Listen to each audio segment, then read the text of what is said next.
Roberts. Welcome to Historically Speaking. And today we have taken the show on the road, and we are at Corydon, the site of our first state capital. And when we left off at the last show, we were talking about 1812 and the New Madrid earthquake, and our guest was giving us a little bit of insight of what this area would have been like during the New Madrid quake. Today, we're going to be coming into the Capitol building. You'll get to see that. We'll be going to the second governor's home, the Hendricks House, and we'll look at that. But today, for the first part of our interview, we're going to actually interview Indiana's first governor. And he will be speaking to us on what this building housed, who came here, why did they come here, and he'll give us a little insight about his life as well, as he lived here in Corydon back in 1814, 1815, 1816. So I'd like to introduce Governor Jonathan Jennings to my right. So nice to have you here, Nice sir. to have you. Thank you for inviting us into your beautiful Capitol building. Could you tell us, first of all, what's a guy who I believe I did my research on you? You came all the way from Pennsylvania. What brought you here to the backwoods of Indiana territory? I actually came for the prospect of what most people come, which is land and hoping to start a new life.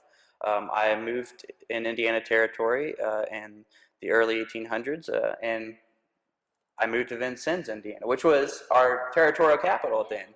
And I actually got started working with John Balladay, who is a land tax office representative for Vincennes. And he got me starting in clerk work, and eventually I got involved in politics. And I moved here to Charlestown, Indiana, shortly thereafter, and started making my way getting involved in politics. And soon, obviously, I would rise up to the position of first state governor. So I'm greatly humbled, but I came here for a new life, looking for a venture, I guess you could say. Yeah, well, I know that the politics in this area were a little tenuous, to say the least. You came from Vincennes, and a lot of people who supported Governor Harrison and Posey, they were all really pro-slavery, and that was something that I'm sure, as your upbringing, you had a problem with. Yes, I did.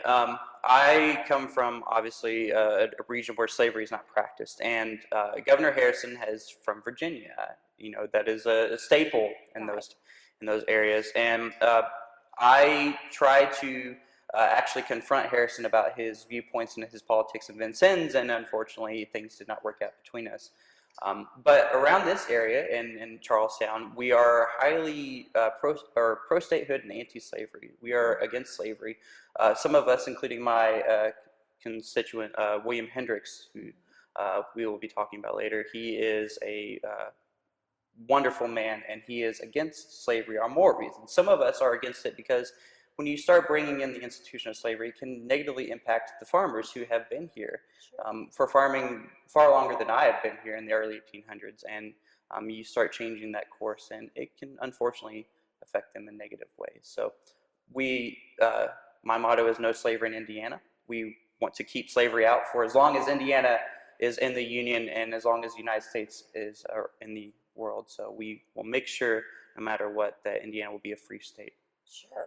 And one of the things the viewers who are with us, some of our earlier programs, we talked about the Northwest Ordinance and how slavery was not supposed to be allowed in this area. So I'm sure a lot of people who are living in Indiana territory at this time, if they came here believing that that would not be an issue, a lot of them came from, South Kentucky where slavery was allowed, they would be a little upset to find that their leaders were supporting slavery. So I'm sure that helped with your campaign. Yes, getting elected.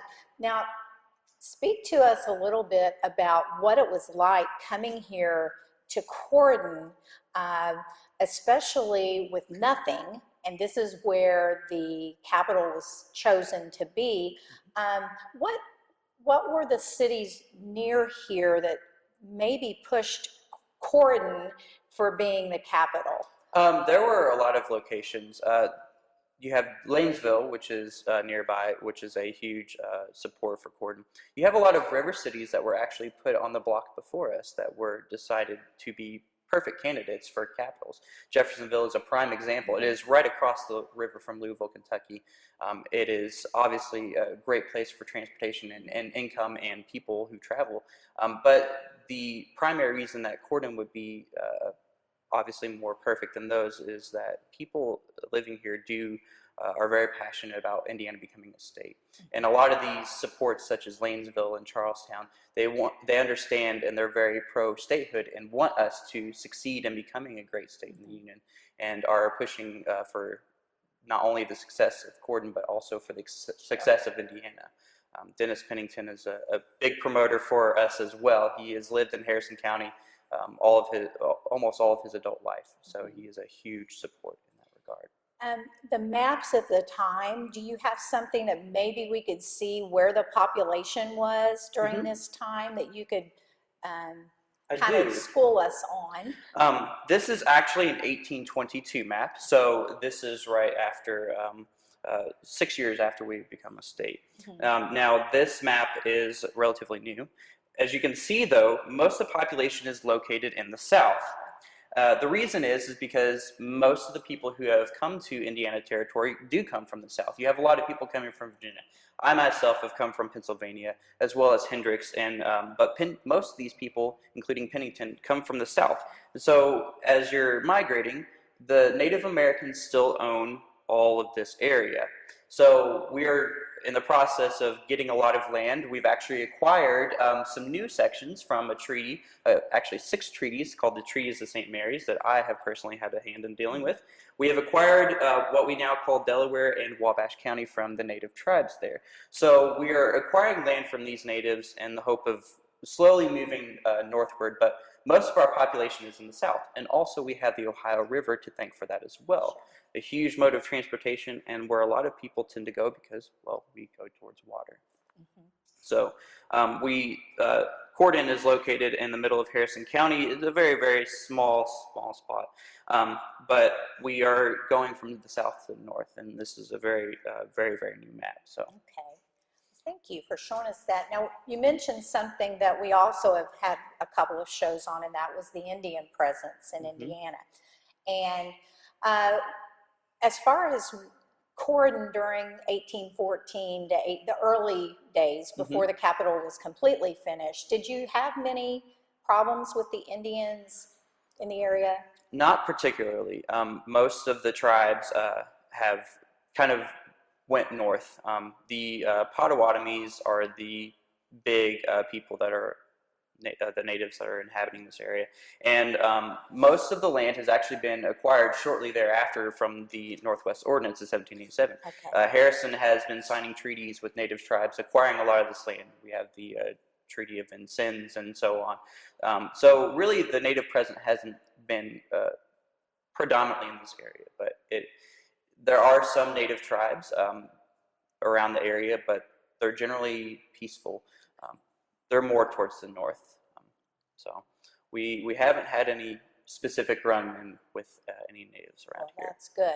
I'm glad to hear that. Yes. So now let's get a little closer to the time of statehood. Now you came, you were in Congress representing the territory. Yes, ma'am.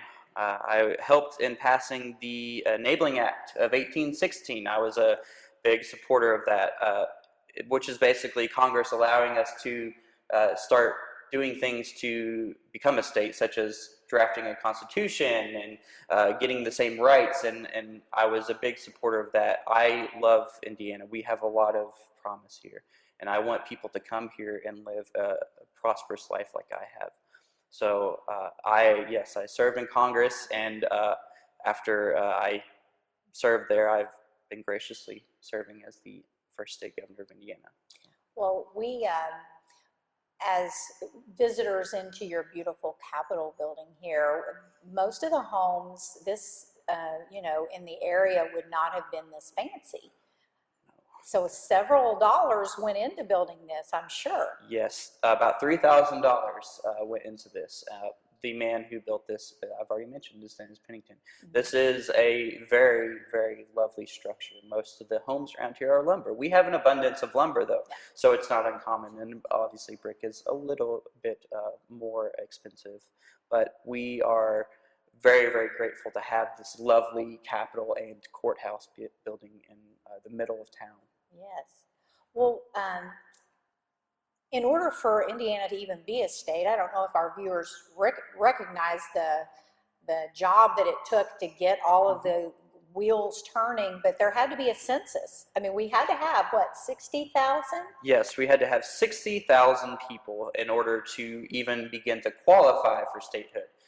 This is exclusive to white tax-paying males above the age of 21. This is not, unfortunately, you or children or Indians or Africans, African Americans as well. It is exclusive to the white tax-paying citizen above 21. Now, in 1850, I'm going to show you a census that our man who was Speaker of the House of Representatives for Indiana's territorial government, Dennis Pennington, took the census in 1815. Now, Pennington is a very resilient man. He traveled along the 13 counties, which we have 15 now, but he traveled along the 13 counties in the territory. Okay. Each county was tallied up to have a total, and then the grand total, which he listed as 63,649. Now, obviously, the quill can run. And when you're traveling on horseback, it is not easy to write, but Dennis Pennington had got just above the amount that we needed for statehood. He would sign the document right here where it is shown and date it, and then this was sent to Congress, and graciously Congress has approved it, and obviously we were allowed to continue our road to statehood. So yes, it is a very trying thing to come up with enough people living in your territory to even begin to qualify. And I'm sure that the listeners to this story probably don't realize it wasn't a quick trip. You had to travel by horseback. How long did it take to get an estimate from here to Washington City? Oh, it could take anywhere from 2 weeks to 3, even more. Pennsylvania could take 4 to 6 if you're lucky.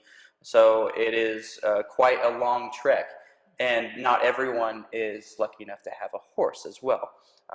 Luckily, we do have waterways which help with traveling, but it is, for Dennis to do this census, he spent every bit of a year traveling all across the territory. And of course, he has to hit every single location where people are living, because every number does count. So it is a very long journey, and depending on the weather conditions, it can be even longer. But it does take at least everywhere to 3 to 6 weeks. So it can be hard, but luckily there are taverns along the way. Yeah, and you have the ordinaries. You can spend the night and have a good meal. Yes, yes. They have been, generally everyone is very welcoming. So we are very humbled on our road to Washington and back, and especially traveling to even Charlestown. So you say we. Now, is there a Mrs. Jennings that is on this trip with you as yes, my wife Ann usually accompanies me on these trips, and she's a wonderful woman. She's very supportive, and I couldn't be more happy with the support, not only from the state of Indiana, but from my loving wife as well. So together we make the trip.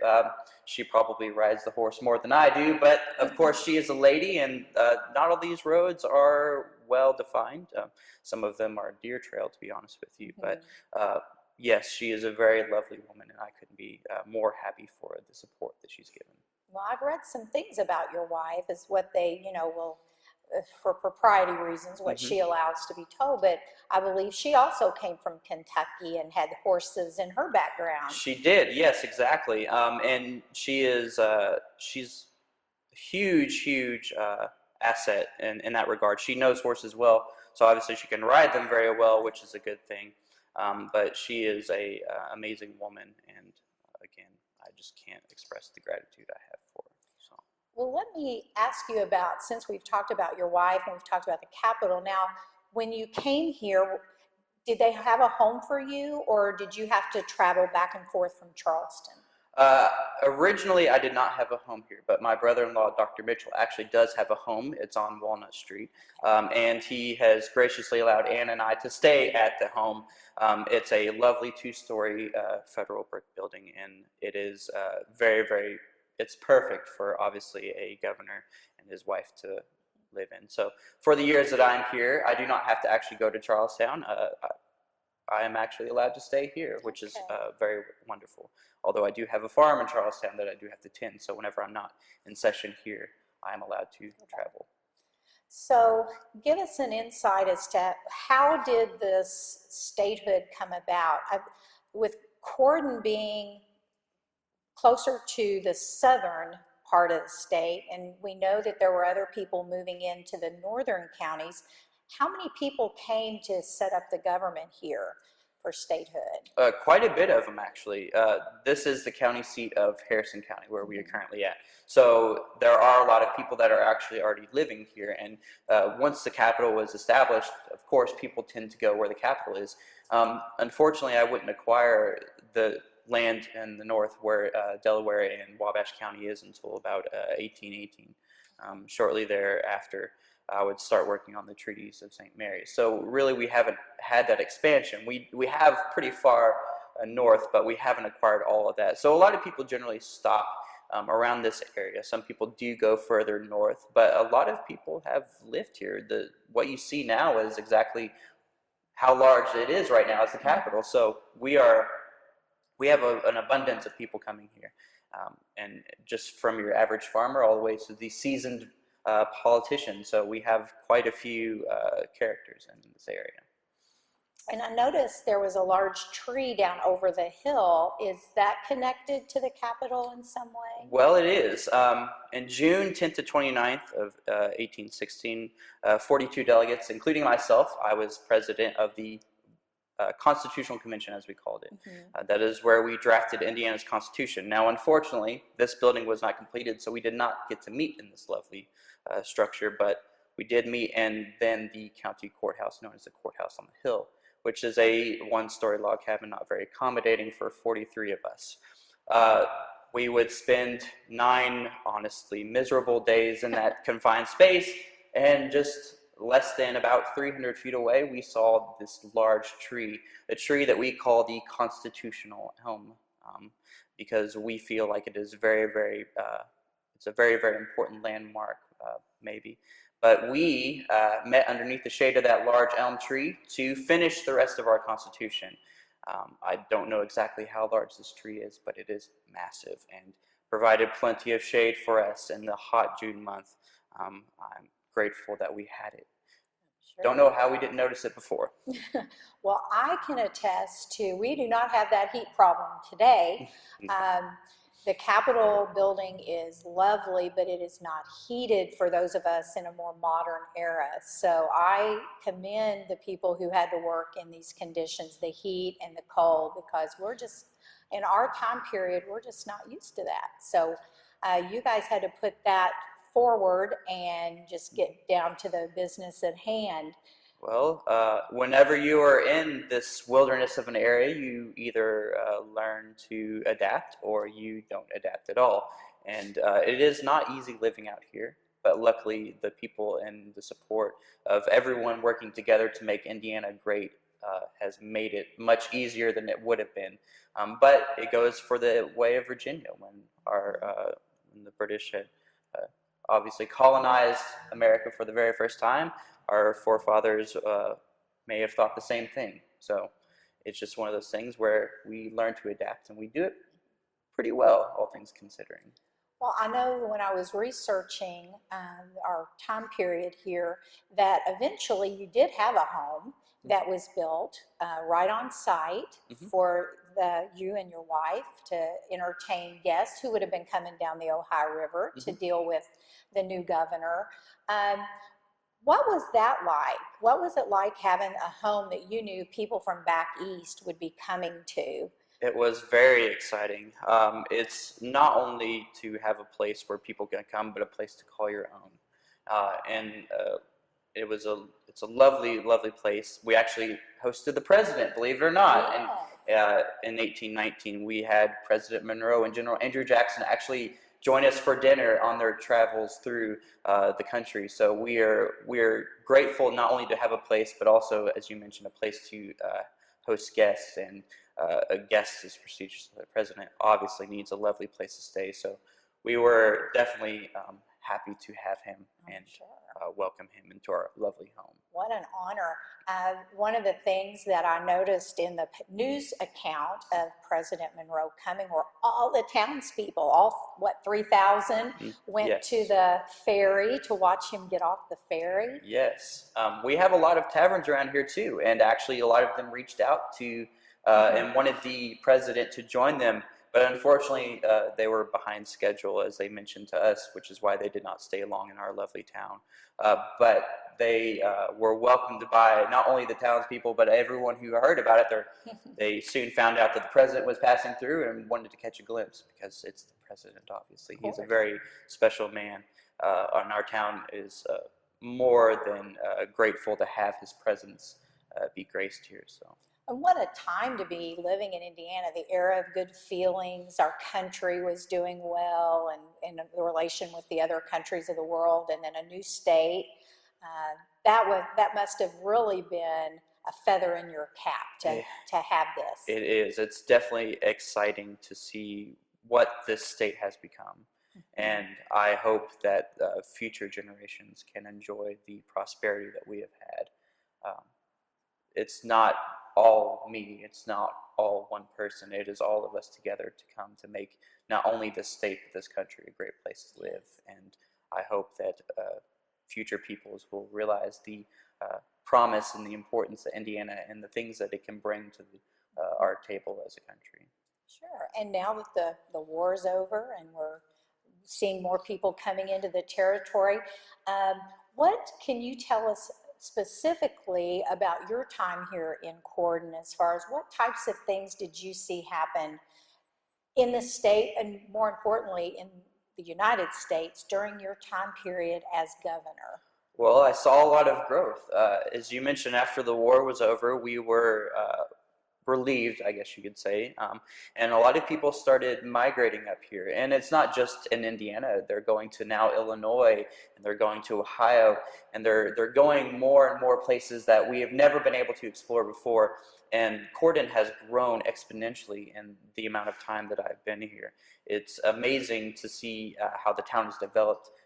Harvey Heath platted the town in 1808, but he just set the guidelines, and we have grown even more so. It's exciting because you can see all the new things that are popping up, new businesses and houses, and people just love to be in this area. And we are not so close to the river, but we're not so far. And I think that adds to the charm of us. We're close enough, but not close to where it's almost too overbearing. But the changes that have been made here, we now have this lovely capital that we're in. We have now a place for our treasurer and auditor to visit. We have homes being built, and not all of them are log. They are now being made out of brick. We are prospering and growing, and it's not just here, it's actually everywhere. And we are grateful for everyone actually giving Indiana a chance to want to live here. I mean, as I mentioned, it's not easy, but people are making it easy by moving here and building their lives here.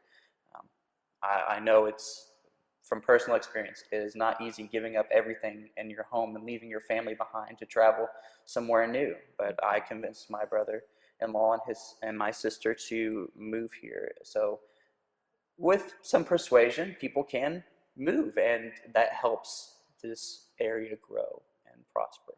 Well, Indiana is home to lots of hardy pioneers. We know that, and We're just thankful that this is the area where it was chosen to be our Capitol building.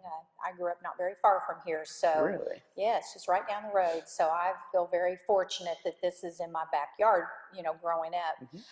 Well, I would love to let the viewers see this building. Maybe we could take a little bit of a tour and then possibly go see the next governor's house. Yes. I hate to bring up bad tidings, but No, all not good at things all. had to come to an end. Well, I did resign my post, and Yes. Hendricks is a very close friend of mine, a dear friend, and I would actually rather have no one else have the state in their hands than him. He's a very intelligent gentleman. But yes, I would like to show the viewers our lovely courthouse and Capitol building as well, because this is a marvelous structure. Well, let's do that then. Let's just let the viewers come along with us and get the tour. Hi, welcome back. We're going to take our tour. We've got a guest that's joined us. Mrs. Jennings has popped in to give us her grace in the picture. But we'd like to kind of look at the physical features of the building to kind of give you an idea of what the building looked like in 1816. And the beautiful fan light, which is typical of the period, the federal period. Governor Jennings, is that original or has that been replaced? Or That is the original fan light that was here when the building was first constructed by Pennington. So this is the original glass that's to this building, and the only original feature involving glass in this entire structure. it's beautiful, very pretty. And the windows, I don't know if you can tell by just looking, but they are they're not the original, but they are the reproduction of what was in this building, and it's typical of the period, the wavy glass. And just from knowing a little bit about the architecture of the period and the window panes, the more panes of glass you had, the more wealthy you were said to have been. And I can imagine what a chore that would have been to get that to Indiana over all the bumpiness. Oh yes, indeed. We do not have very level ground, especially down here in the north, I've heard it. So yes, this glass has traveled from very far away, and although it's not completely original, obviously, to the structure, it is a close reproduction of what would have been in the time period, and it is hand-blown glass. So obviously, not only is there a lot of window panes, but each one of those took a very long time to make as well. I'm sure. They're beautiful, though, to look through.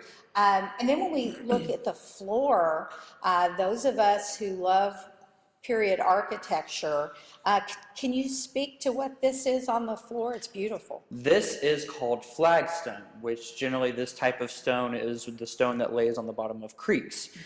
And this stone was specifically brought from Big Indian Creek, which is literally right next door to us. It's a hop, skip, and a jump. Not too far from the elm where we met for our convention. So this stone has been brought here by oxen and chain, and Pennington's men helped put this into the ground. I can't imagine the work that they did to do this, because these stones are very thick, but they're ground level, so they have been dug into the ground. So they're large as well. Yes. On each end of the building, we have twin fireplaces, so like we're suited up here because it's just a little bit chilly, but at the time you would have had a fire in here every day. Yes, and it would have been very, very warm in here, obviously with two fireplaces. And a feature that I like to point out is that the mantle that is on this north side is the original mantle to our lovely building. We have not repainted it, but this is the original mantle from when this obviously was first built. So it is definitely a marvel to look at. It is beautifully handcrafted, which obviously all of our furniture is. And well, it would have not only provided a very lovely look, but when you're warming your hands, it would have been nice to look at as well. So now the benches that are out here, was this for spectators that would come in?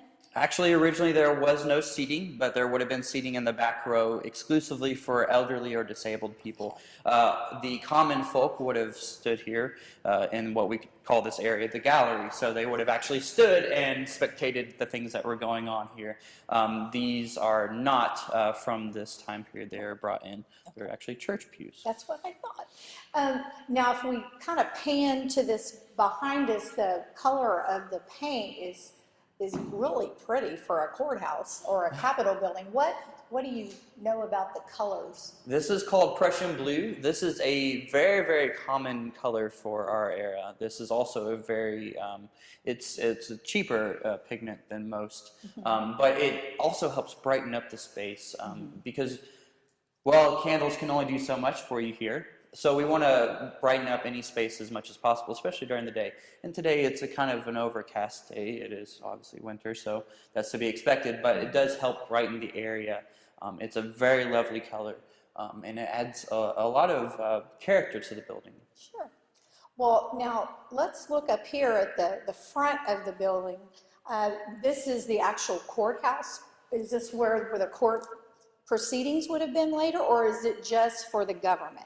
This building was originally constructed from a newspaper article in 1812 in the Louisville Gazette that called for a county courthouse for Harrison County and a temporary seat for Indiana's government. So this building actually is intended to be used more predominantly by our county government. But for the legislative sessions that we have here as a state, we have to meet here for 90 days out of the year. This would have been, this is where the courthouse would meet, but also this is where our state government meets, but we only meet here for 90 days out of the year. But this is designed to be both of those things, this entire building for that matter. So who would have sat at the head? Well, I don't have to be here for every single session. If I am present for the session, I would sit there, but usually the House of Representatives sits there. This is the House of Representatives chamber whenever our state uses this as our legislative government. So we have 29 members currently serving in our government that meet here, and the speaker would generally reside in the rostrum there. Okay, now I don't know for our younger viewers if they realize what those feathers are for up there. Could you kind of give us a schooling on what that is and what it was used for? Yes, these are quill pens. These are how we write. Now, quill is a feather taken from a bird, a goose or anything like that, and we file down the tip to get a nice sharp tip so we can write with it.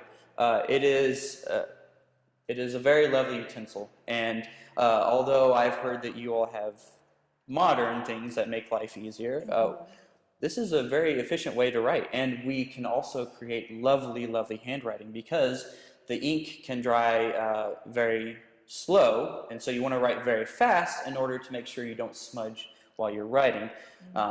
So yes, the quill pens are what we use to write with, and they are indeed feathers from birds, but there are plenty around here. And the handwriting from the period is beautiful, and the teacher in me wants to see more of that. Yes, I actually, we do have some representation on some of these papers, so we can get a couple of those for you if you'd like.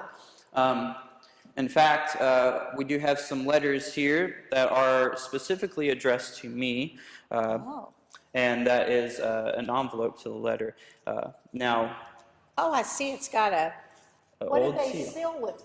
We use wax to seal. We melt the wax down, and then some of us have seals, which are hard ivory pieces, a stamp, as you all call them, and we press down while the wax is still hot, and then release it, and that is how you seal your letter. But the letter and the envelope are all one. Okay. So you unfold your letter and your envelope, and that is your letter on the other side. I see. All right. So how long did it take for the mail to get to you to use during your proceedings? Well, much like traveling, it depends on the weather and how it's being transported. It can take anywhere from 2 weeks to, say, 6. It also depends on where it comes from as well. Luckily, we do have the Ohio, which is a great mode of transportation, which can easily provide a faster route. But if you say travel by land from Vincennes to Corydon, it can take you 2, 3, sometimes 6 weeks. So mail is it's very important, obviously, for us because we have to receive letters that involve it. But we have our sessions here for 90 days out of the year, which helps with less traffic in mail. Sure. But they do have to find out when they need to be here for their sessions. Well, I was looking at the penmanship here on this one letter, and this one comes from Sullivan County. And I guess if you can't read cursive, which is sadly a lot of kids today don't know how to read the cursive. They weren't taught, or you know, it wasn't as important later on. But during your time, that was what you had to write, and all of our documents are in cursive because we don't have this new invention called email and copy machines. It was all done by hand. Yes, but it adds to the lovely features of the letter. It's a lost art. It is indeed. And I'm going to just hold this up if you want to take the pen out and show them. Now, this is an inkwell? This is an inkwell, yes. So these two large holes that you can see right here are actually what's used to store the ink. Okay. We store our quills in these smaller holes. And this one is a little dull. It's a little worn out, this quill pen, but we file them down and get them to a sharper edge. And you have to do this a lot more than you realize. Sometimes we might even have to cut the quill head in order to refile another one because it's kind of split down the middle. So it is it's definitely a almost tedious thing to do, but we do it and it doesn't bother us one bit. Okay. Well, that would certainly add to the time frame of getting a document done if you're dipping into that quill constantly. You have to move very, very fast. Yeah. The ink sometimes, depending on how the ink is, today we have ink that's made from oak galls, which comes from trees. You can buy this ink. I have not made it myself, but it is a very tedious process. And to dip it from the inkwell in the writing, you have to write sometimes fast. So that way you do not smudge what you're writing. Okay, well, thank you for giving us that demonstration. You're very welcome. I'm sure a lot of people would be curious at how you actually did that. Now, as far as your proceedings, and you called it the rostrum? Is that what that's called? This is a rostrum. So maybe we could take a look at that and see what it would look like to set up there and be over the court. Yes. Now, if I was in, let's say that I had come before the court, would I have been in one of these seats? Would they swear you in? Would they? Generally, you would be down there and you'd be sworn in there. This is where the clerk would take notes. So you would probably be sworn in there by the bailiff, and the judge would be sitting here. Okay. The county government is the one that uses this as the courtroom. I see. But upstairs is where the Supreme Court would be. So it is a very nice view sitting up from up here. You can obviously see everyone that's sitting, and the jury may actually be on the other side as well. So the layout is definitely different from some courthouses that I hear are present today. Yes. But this is very, very common, and the judge obviously needs to see everyone. Well, it's a bird's eye view for sure. And you said the upstairs was the Supreme Court? Yes, there are two rooms upstairs. The northern chamber, which is the one right above the original mantle, is where the Supreme Court meets. We have 3 Supreme Court justices currently in our government, and the adjoining chamber is the Senate chamber. That is where the Senate meets, and we have 10 senators. So all in all, we have 29 representatives, 10 senators, and 3 Supreme Court justices currently for Indiana's government. So a very small number, but obviously once we acquire all that land in the north, we'll be growing in size and have more representation for sure. Right. Okay. Well, that's very interesting. I didn't even think about the Supreme Court being here and our senators meeting here. So yeah, this was the center of government for all intents and purposes for quite a while. Yes, it was. From 1816 until 1825, we will be the seat of government. We are acquiring more and more land as time goes on. And we do know that Corydon is not going to be a permanent capital forever. Right. it is very far south. And if we do acquire all this land in the north, obviously things will have to be relocated. But it is a stepping stone, and we are very, very humbled to be here where this government can thrive. Well, we thank you for letting us come in and brave the cold today and come into the Capitol building. Maybe if it's okay, do you think we could look at the other home as well, and you could take us on a tour of that? Yes, I would be more than grateful to provide that for you. All right. Hi, we're in Governor Hendrick's home. Governor Jennings is going to be our guide, so thank you for bringing us over here. And I'm just going to let you kind of tell us what room we're in and maybe some of the period furnishings. If there's something that just jumps out at you that you want to talk about, I'll just let you go ahead and we'll ask you a question. Yes. Well, welcome to the parlor. This is where the Governor Hendricks would have his meals as well. This is also his dining room. And this is a very social space. Every home generally has a parlor, especially in the homes that are common brick homes. And this area have 2 rooms on the first floor. And the parlor, I guess, is what you all call a living room, right? Yeah. It's a very social gathering place. And this is where Hendricks would eat his meals. This is where also he would entertain guests. So much like I entertained the president in my parlor, Hendricks does the same. Unfortunately, Hendricks is very private when it comes to social aspects of his life. So we don't know exactly who he entertained. We do have some letters from his close political friends that mention that they were here to dine with him. But the center table here is known as a game table. This is where you could play cards, checkers, or chess to pass your time, and where also you can sit across from someone comfortably and talk about anything, politics or whatever is on your mind. And the 2 drop leaves that are currently behind me on either side of the clock here are actually what Hendricks used while he was eating his meals. These are the dining room tables, the drop leaves that he would have dined upon. So these tables are very, very lovely. You might notice there's an extra leg underneath of them, and that is so that way the leg can swing out and support the 2 leaves that are folded downwards, and then you can put them together. So as I mentioned, this is a social gathering hub. And although Hendricks didn't have his wife and family staying here very often, they visited periodically. If they were here, this is where they would be throughout the course of the day. Anything from her sewing or playing with the children to rocking her newborn to sleep. So this is a very active room, and Hendricks may spend hours even after the workday is over to read books or discuss things with his family. So I was noticing the painted carpet was common during that time to show wealth. Do you know anything about the pattern? I don't know anything about this specific pattern, but this whole piece is called a painted canvas.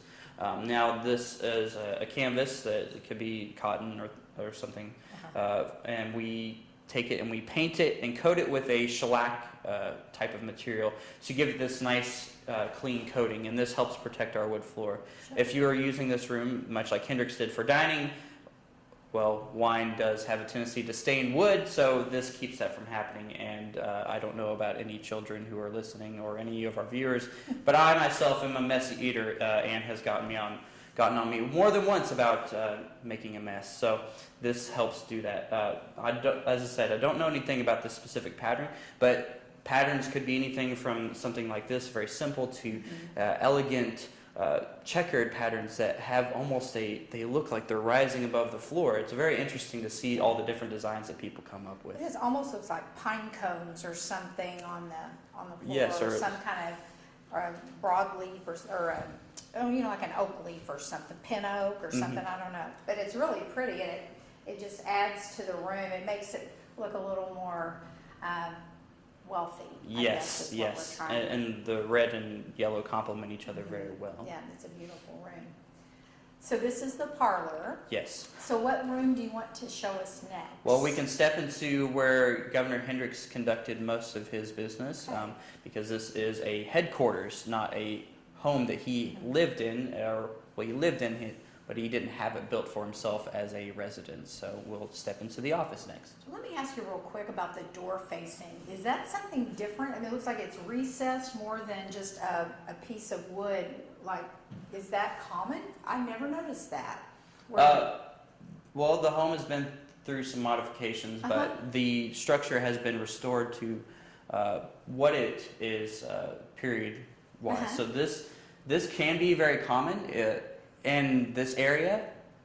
Maybe they're trying new things. Yeah. So it might be a little bit more common in this area than places like Virginia or Sure. other well-established places. So it is very unique, and a lot of people comment on how the door is lower, the top of the door, and just simply we don't have rules to follow, so we build houses how we wish. Yeah.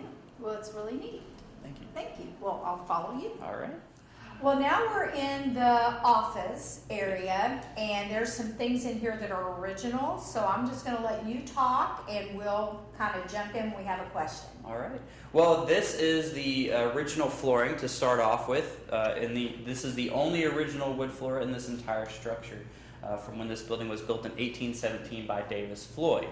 Now, this building, much like the other one, our furniture is to our time period. It is just not to our location. But we do have a lot of important artifacts in here, as you all call them today. We have some paintings in here. Predominantly, we have two that are on either side of the mantle and fireplace here, which are of none other than Mr. Dennis Pennington and his lovely wife, Elizabeth, or as Dennis would refer to her, Betsy. So we do have a couple of portraits of those as well. And as I mentioned, this is an office. So from 1822 to 1825, while Hendricks is our governor of Indiana, and while the capital is still located in Corydon, this is where he conducts his day-to-day business. Much like myself, he does not have to be at the State House for every single session while we're in that 90-day period. So most of the time, this is where he would meet, and clients would walk through the front door and would approach him for any business that had occurred. This desk is not something that Hendricks would have used. However, Dennis Pennington made this desk.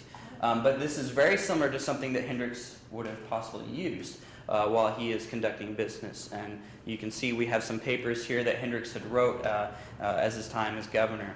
And a thing that I like to point out is the glasses. These glasses belong to the governor himself. William Hendricks used these reading glasses to read anything from common letters to, well, things pertaining to the government. So for 3 years, this is where he conducted all of his day-to-day state business. And the glasses case we do have, actually it has his signature on the inside. Oh, wow. So a room like this would have a huge impact for the state. Not the room itself, but obviously the decisions made in it. And Hendricks would have decided everything for the state in this very small room. So would he have received his other people coming to talk about matters of the state? Would they have come here rather than the parlor, since this was his office? Yes. And this helps with the design of this house. There's a doorway, there's a secondary door, and generally this might be a parlor because you have people kind of walking in and out.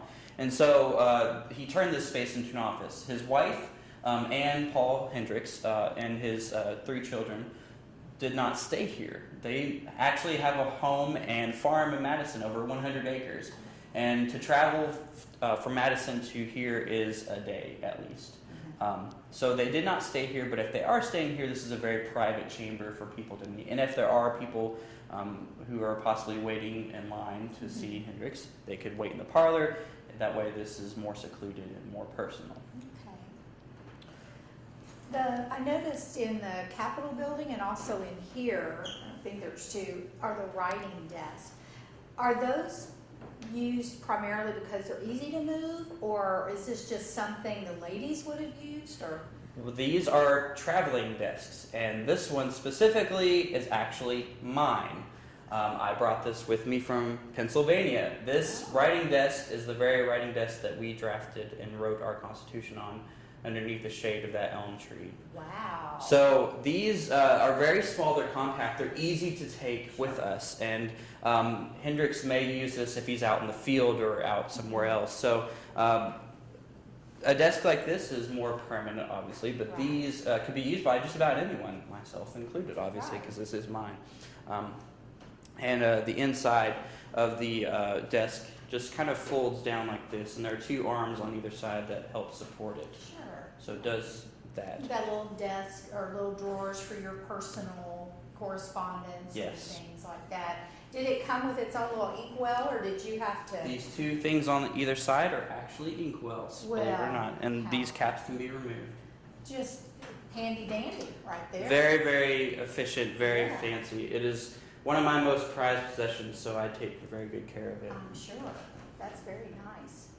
And we also have a desk, this black desk, which I know is hard to see because of the camera, but this desk we have in here is from the Capitol, one of the only original desks from when the Capitol was where the House would have met. So. Very nice. All right. And so this is our geographical historical map of Indiana. What year is the map? This is 1822. So much like the one that I showed in the Capitol, this is from the Yes. same time period. So Hendrix and myself would have had, we obviously use this a lot. And we have a lot of notes here on the side talking about counties and population, and we've grown exponentially. This is the map that we have to go off of. We know generally what Indiana looks like, surprisingly. We know a lot of the Northwest, so we have become more adept at discovering the land and what boundaries we do have. But our forefathers did all the work for us in the Northwest Ordinance. So. Yeah, so that was all. Well, that's interesting to see how the counties look and how they've kind of changed into my time. We've added some, split some counties from the ones that were originally counties when you were here as governor. Yes, actually, in 1822, Harrison County is a lot smaller than what it was in 1816. Sure. So 6 years, we have condensed the size a lot.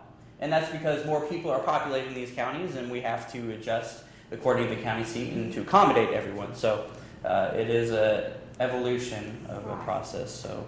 Well, the county that I'm from right now is Lawrence County, and this is our bicentennial year, or was, that we, in January now. But I want to see if I can find here's Jackson. So here's Lawrence County for those of you that are looking at home, to kind of give you an idea where we are on the map.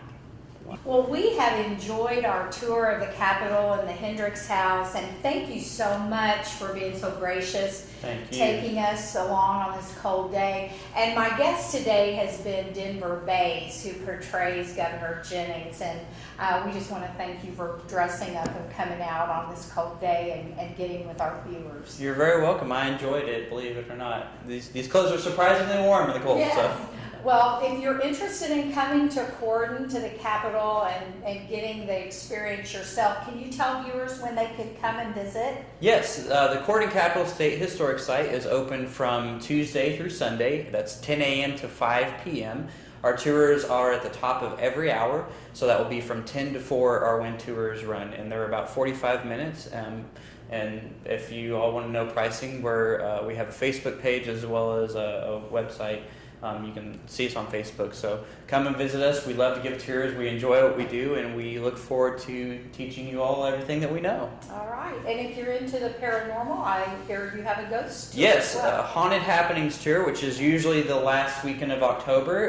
We start over at the Capitol, and we take people all across the town, so you'll learn not only the urban legends, but also some actual historic things that could have possibly influenced these urban legends or perhaps true things. So that's just for you all to find out. And again, in October. All right. Well, we sure will be looking for that. And thank you for viewing. We're going to head down and look at that constitutional elm next and give you a glimpse of what that looks like today.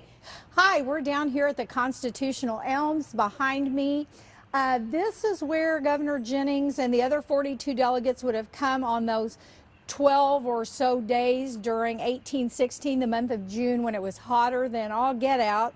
And they came down and sat under the limbs of this tree, 100 feet of coverage that they got under the shade of this elm tree.